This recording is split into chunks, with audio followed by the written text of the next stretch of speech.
News 15 Investigates is taking a closer look at Louisiana's new concealed carry without a permit law, which goes into effect statewide Thursday. And there are mixed reactions on this new legislation and whether it will actually make our state any safer. News 15's Jeff Horchak joining us live in studio. And Jeff, what are state leaders saying to you?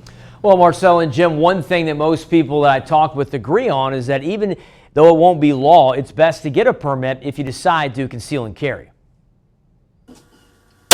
Conceal and carry has been one of the most talked about bills passed in Louisiana this year. State Senator Blake Miguez out of New Iberia authored the bill that will make Louisiana the 28th permitless carry state in the country. Constitutional carry is it says that you do not need government's permission to carry a firearm concealed for self-defense in the public sphere.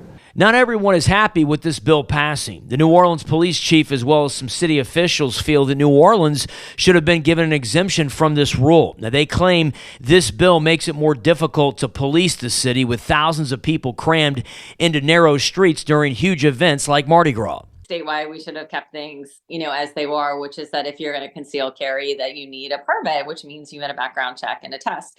But if they weren't going to do that for the whole state, then they should have at least done it for, the French Quarter. I mean, the entire parish would have been nice, but the French Quarter, maybe some busy areas where there's a lot of alcohol and a lot of people, so that law enforcement could still stop and talk to people if they suspected a weapon.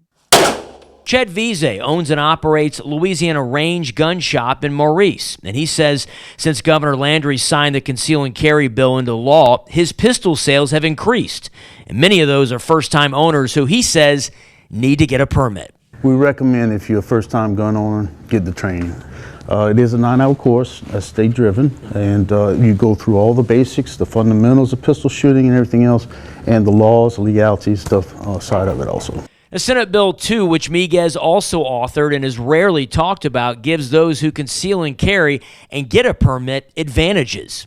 One, in Louisiana, is you have a statutory civil immunity. Another one is that you get quick background checks when you go to purchase a firearm. And the other one is that when you're outside of Louisiana and you're in a state that has, you have reciprocity with states that don't have constitutional carry. And there's about 10 states that fall into that category. You can carry in other states. News 15 recently sat down with the Lafayette Police Department's interim chief, Paul Truart. Now, he breaks down how LPD is approaching this new bill and how it will affect the way they police the city. As far as a police officer, they go to every call assuming that people are armed. So it's not going to change a whole lot of the things that they do. I mean, that's already our perspective is safety for us and safety for the civilians, safety for the public.